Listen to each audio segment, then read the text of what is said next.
Yang saya hormati Bapak Direktur Penyidikan Bapak Asep Guntur Hayu, rekan-rekan jurnalis yang saya banggakan yang telah hadir di ruang konferensi pers Gedung Merah Putih KPK sore hari ini. Pada kesempatan kali ini, Komisi Pemberantasan Korupsi akan menyampaikan press release untuk perkara gratifikasi PNS atau mantan ya, ex PNS pajak, yang lengkapnya dan detailnya akan disampaikan oleh Bapak Direktur Penyidikan. Waktu dan tempat kami persilakan.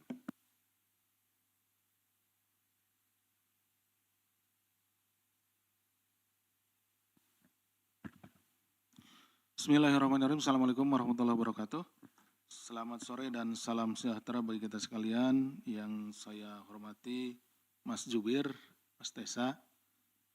Yang saya hormati, saya cintai, saya banggakan rekan-rekan jurnalis yang pada kesempatan sore hari ini bisa hadir. Perkenankan saya untuk membacakan press release perkara gratifikasi PNS pajak tersangka HNV. Pada tanggal 12 Februari 2025, KPK menetapkan tersangka HNV selaku PNS pada Direktorat Jenderal Pajak Kementerian Keuangan Republik Indonesia atas dugaan tindak pidana korupsi berupa penerimaan gratifikasi oleh pegawai negeri atau penyelenggara negara yang dianggap pemberian suap apabila berhubungan dengan jabatan dan yang berlawanan dengan kewajiban atas tugasnya. Perbuatan tersangka HNV diduga melanggar pasal 12B besar, pasal gratifikasi, Undang-Undang Nomor 31 Tahun 1999 tentang pemberantasan tindak pidana korupsi, sebagaimana telah diubah dengan Undang-Undang Nomor 20 Tahun 2001 tentang perubahan atas Undang-Undang Nomor 31 Tahun 1999 tentang pemberantasan tindak pidana korupsi. Adapun modus operandinya sebagai berikut. 1. Bahwa sejak tahun 2011, tersangka HNV menjabat sebagai Kepala Kantor Wilayah Direktorat Jenderal Pajak Provinsi Banten. Pada tahun 2015 sampai 2018, tersangka HNV menjabat sebagai Kepala Kantor Wilayah Direktorat Jenderal Pajak Jakarta Khusus. Bahwa anak tersangka HNV yang memiliki background pendidikan mode bernama FP dan sejak tahun 2015 memiliki usaha fashion brand untuk pakaian pria bernama FH for Home by FH dan berlokasi di Victoria Residence, Karawaci. Bahwa selama menjabat sebagai Kepala Kantor Wilayah Direktorat Jenderal Pajak Jakarta Khusus, tersangka HNV diduga telah melakukan perbuatan yang berhubungan dengan jabatan dan berlawanan dengan kewajiban tugasnya dengan menggunakan pengaruh dan koneksinya untuk kepentingan dirinya dan usaha anaknya. Bahwa pada tanggal 5 Desember 2016, saudara HNV mengirimkan surat elektronik atau email kepada saudara YD, Kepala Kantor Pelayanan Pajak Penanaman Modal Asing 3. Jadi HNV ya kirim email ke YD ya. Isinya permintaan yang bersangkutan untuk dicarikan sponsorship fashion show. Jadi anaknya akan melakukan fashion show, yang bersangkutan minta sponsorship ya melalui YD ya untuk FH for Home by FH yang akan dilaksanakan tanggal 13 Desember 2016. Permintaan ditujukan untuk 2 atau 3 perusahaan yang kenal dekat saja. Jadi untuk 2 atau 3 perusahaan. Jadi minta YD itu memilih 2 atau 3 perusahaan yang kenal dengan yang bersangkutan. Dan pada budget proposal tertera nomor rekening dan nomor handphone EP putrinya ya. Jadi di proposal yang disertakan di email itu ada nomor handphone dan nomor rekening.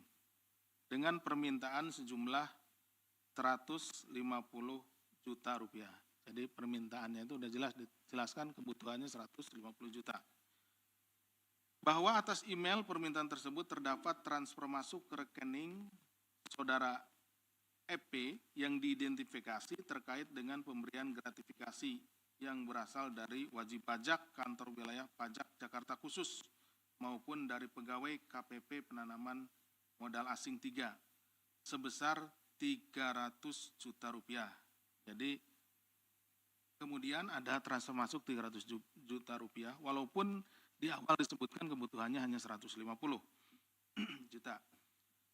Bahwa pada tahun 2016 sampai 2017 keseluruhan dana masuk ke rekening milik EP terkait dengan pelaksanaan seluruh fashion show yang berasal dari perusahaan atau perorangan yang wajib pajak, ini yang wajib pajak ya, dari kantor wilayah pajak Jakarta Khusus, jumlah keseluruhannya 387 juta rupiah.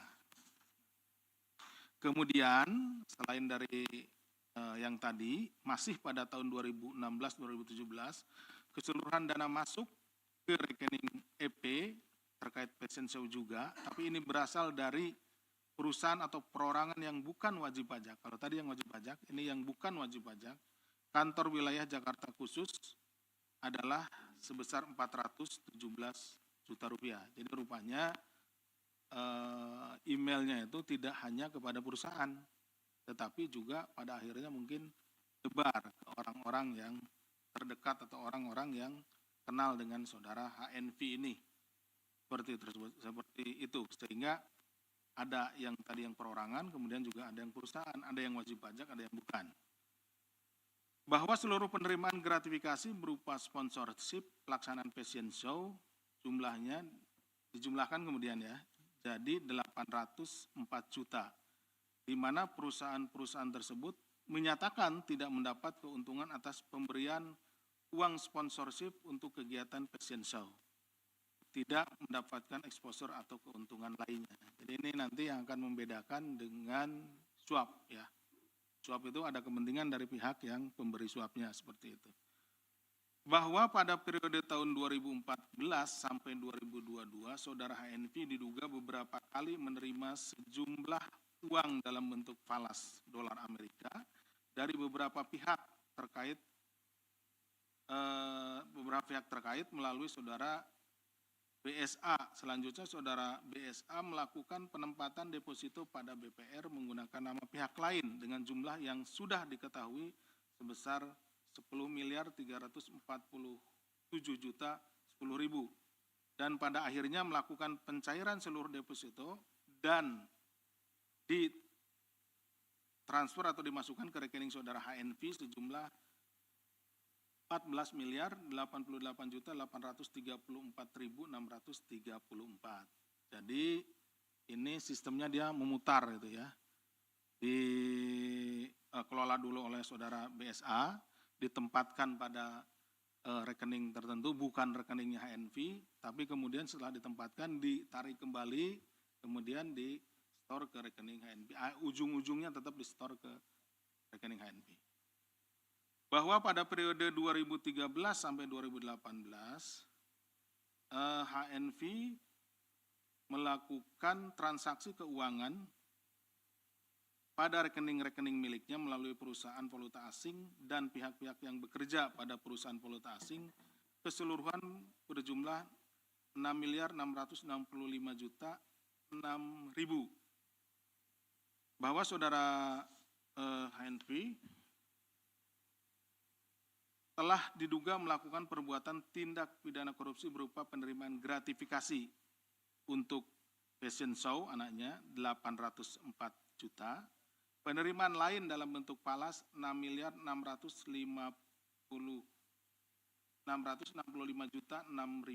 dan penempatan pada deposito BPR 14.088.834.634 sehingga total keseluruhannya setelah dijumlahkan menjadi 21.560.840.634. Terhadap yang bersangkutan belum dilakukan penahanan, jadi ini baru mulai dinaikkan kepada penyidikan. Ya. Pasal persangkanya tadi sudah disampaikan, pasal gratifikasi. Kemudian penahanannya belum melakukan penahanan.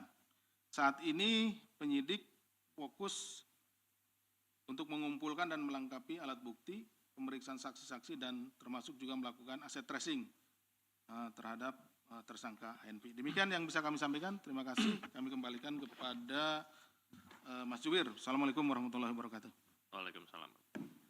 Baik, saya tambahkan rekan-rekan bahwa pada tanggal 19 Februari tahun 2025, Komisi Pemberantasan Korupsi telah mengeluarkan surat keputusan nomor 109 tahun 2025 tentang larangan bepergian ke luar negeri terhadap satu orang berinisial MH alias MHJ.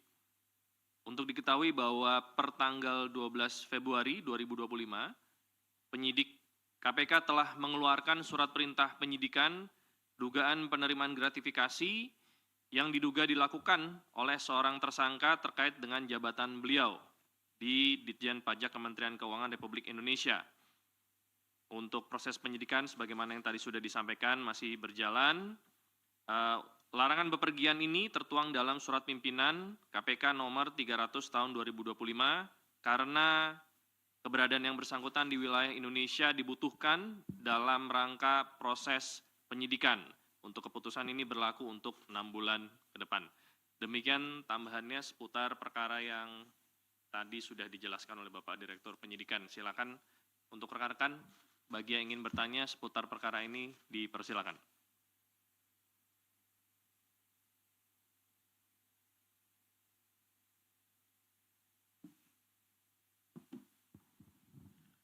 Selamat sore Pak Asep, Mas Tesa. Ingin ada 2 pertanyaan. Yang pertama untuk TSK HNV ini apakah saat ini masih aktif di Ditjen Pajak atau sudah pensiun? Dan yang kedua ini untuk awal laporannya ini ada yang dilaporkan atau pengembangan dari kasus yang sudah ada? Itu aja, makasih. Ada lagi?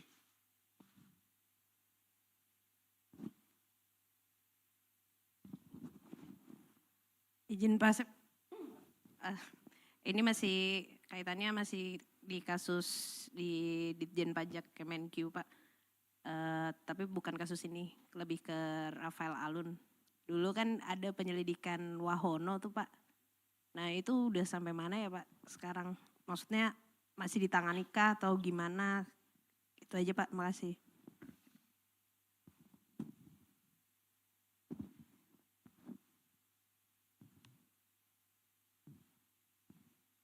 Mas Willy Mas dari Harian Kompas. Tadi Mas Tesa bilang MH sama HNV ini orang yang sama nggak? Sama. Oh sama begitu. Nah baru tadi kan menyalahgunakan jabatannya gitu Mas. Kira-kira dalam rangka apa ya Mas? Karena kan kantor pelayanan pajak dan kantor wilayah pajak. Nah itu untuk apa dan juga gratifikasinya dalam rangka apa Mas? Tadi mungkin belum terungkap ya Mas. Uang-uang itu untuk apa diberikan gitu Mas ibaratnya dari pemberi ini. Lagi? Cukup ya, 3 aja. Silakan Bapak Dirjen. Terima kasih. Saya yang ingat, yang Mbak Tasya saya namanya. Ya, yang ingat namanya saya Mbak Tasya. Gitu. Wow. Baik, ada 1, 2, 3, 5 pertanyaan ya dari 3 penanya. Yang pertama, apakah ini masih aktif atau sudah resign?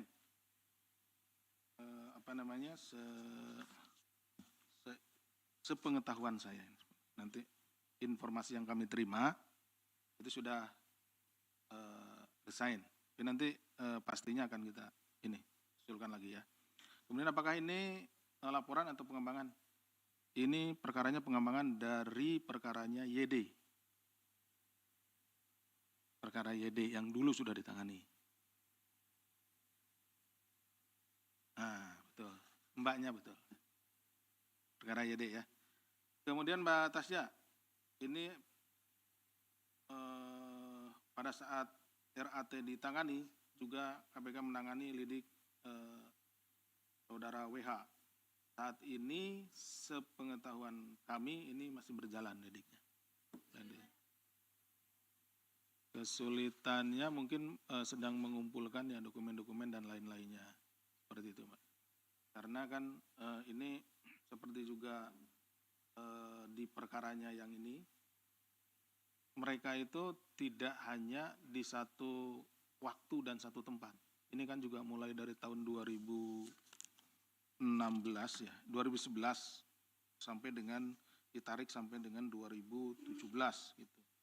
Dan berpindah-pindah tempat juga. Jadi mengumpulkan informasi terkait uang yang masuk, kemudian pada saat jabatan yang bersangkutan juga di mana, apakah jabatan juga masuk dalam kriteria yang memang itu penyelenggara negara atau misalkan dia di pajak itu ada masuk dia sebagai misalkan penyidik pegawai negeri sipilnya gitu, seperti itu dan lain-lain.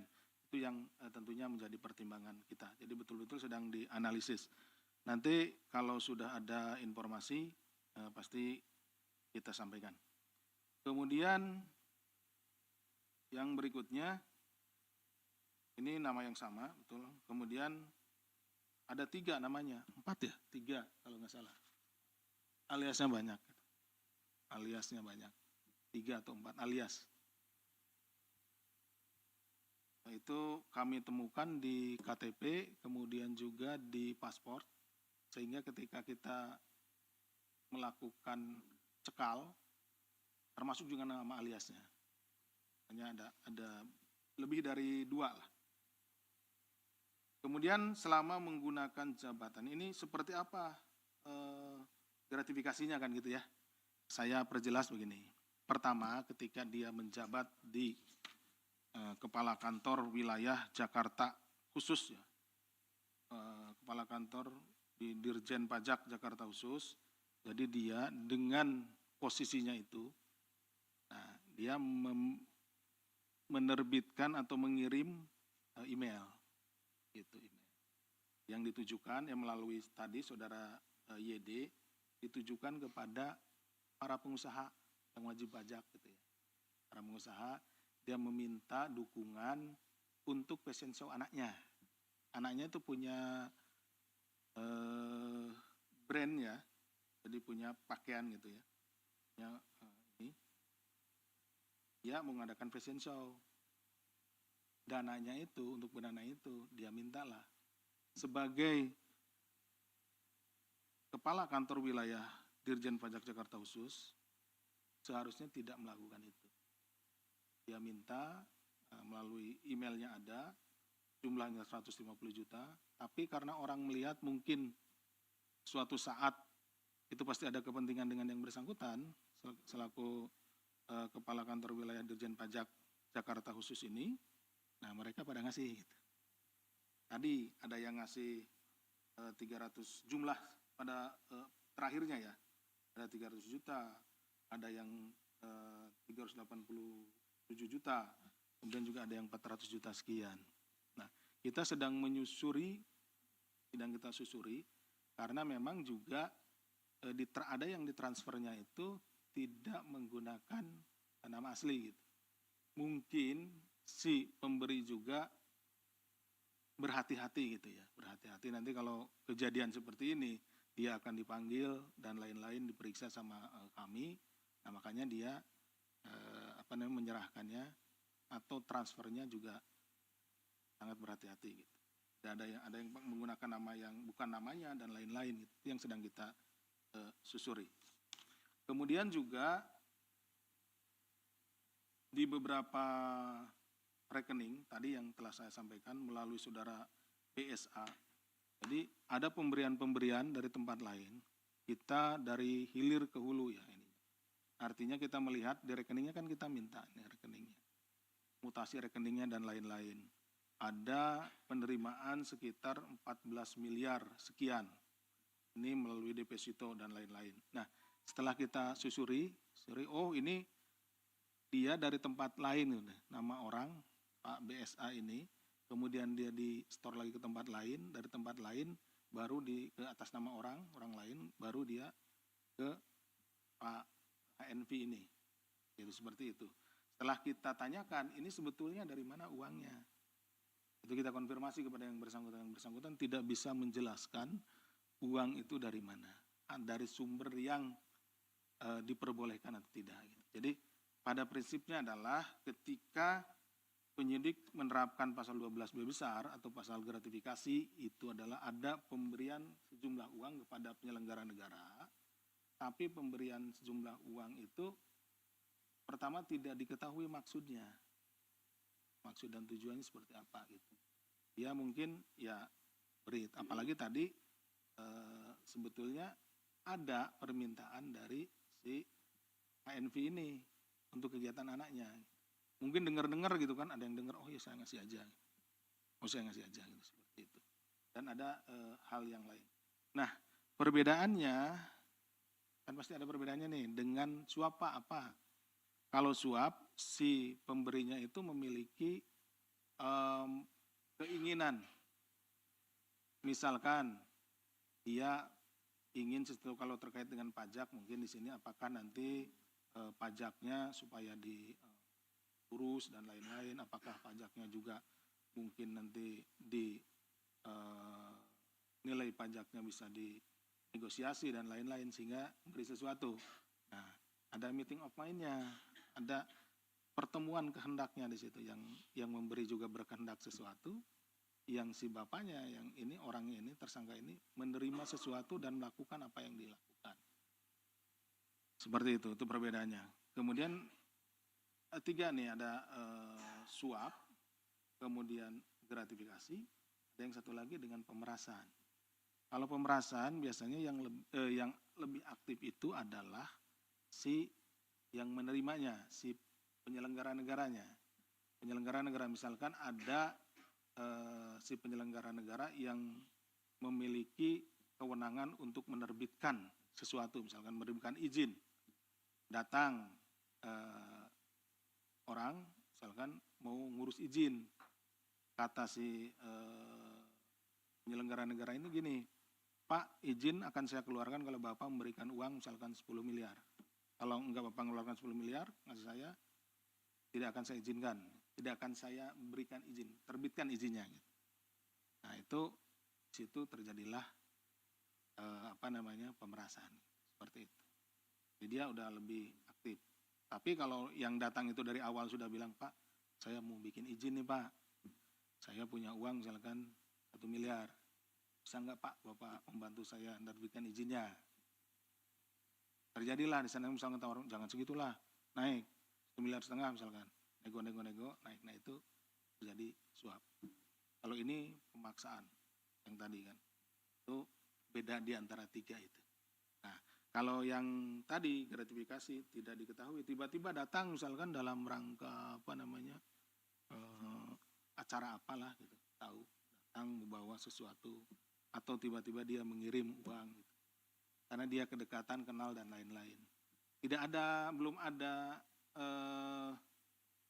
keinginan apapun, belum ada masalah apapun di antara mereka berdua gitu. Makanya di sini kalau ini kita bisa menyusuri dan diketahui adanya meeting of mind di antara si pemberi dan si penerima, larinya nanti kita ke suap. Seperti itu ya. Oke, Om, saya pahami. Oke. Demikian mungkin sementara yang saya sampaikan. Siap. Terima kasih banyak Bapak Direktur Penyidikan. Untuk mau nanya. Nama saya Haris, maksudnya mungkin nggak larinya ke TPPU? Karena kan tadi ada penyamaran aset ya, maksudnya uang yang dari tabungan ke satu ujungnya ya, ke HNP Hanif itu. Ya. Terus untuk pemblokiran rekening ada nggak Pak? Saya mau nanya juga, kemarin ada terdakwa atau yang sudah bebas Masih diblokir. Dia masih diblokir Ya. itu. Katanya dia datang ke sini Ya, kan ya, ya. Gubernur Aceh apa? Ya, Mantan ya, Gubernur Aceh. Itu gimana Pak? Ya, ya, Iya. ya. Baik, Mas Mungkin Aris, itu terima aja. kasih. Terkait dengan TPPU itu memungkinkan ya. Tapi nanti kita lihat apakah dengan penanganan perkara asalnya ini, dengan predikat crime-nya ini, apakah itu sudah bisa menjangkau semua asetnya atau tidak. Jadi TPPU itu kita kenakan biasanya untuk mencari dan menemukan aset-aset yang lain yang menyebar kemana-mana gitu. Sehingga dengan perkara pokoknya ini tidak bisa dijangkau. Sehingga kita kenakan TPPU. Misalkan uangnya ada 100 miliar, tapi di perkara pokoknya kita hanya bisa menjangkau misalkan 10 miliar. 90 miliarnya kita TPPU kan karena sudah kemana-mana beli aset dan lain-lain. Nah seperti itu. Nah kemudian terkait dengan blokir rekening, itu yang kita lakukan di SOP kita itu serta-merta kalau penanganan perkara naik penyidikan kita blokir rekeningnya. Kenapa? Karena pertama kita menduga bahwa di rekening miliknya lah uang itu tempat keluar masuknya uang yang terkait dengan tindak pidana. Itu yang pertama. Yang kedua, kita kan memerlukan aset recovery, pengembalian aset. Nah biasanya uang-uang itu ditaruh di rekeningnya. Paling tidak rekening atas namanya, atas nama keluarganya. Seperti itu kita ini. Nah kemudian kalau rekening itu kan terus diblokir itu dari mulai penyidikan, diblokirnya penyidikan, kemudian ke persidangan. Nah baru nanti setelah diputus, perkaranya inkrah, ini blokir dan lain-lainnya ada bagiannya khusus nanti di Labuksi. Nanti setelah inkrah nanti semuanya akan dibuka kecuali ada perkara lain yang memang terkait dengan bukti tersebut gitu.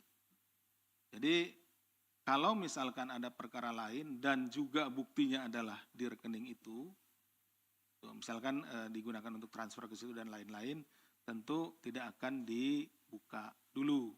Itu digunakan di perkara yang lainnya. Nah, itu tapi kalau ada misalkan nanti siapapun yang ternyata rekeningnya diblokir dan perkaranya sudah inkrah, silahkan bersurat saja biar kita juga tegaskan posisi atau status dari rekeningnya seperti apa. Itu mungkin yang bisa kami sampaikan.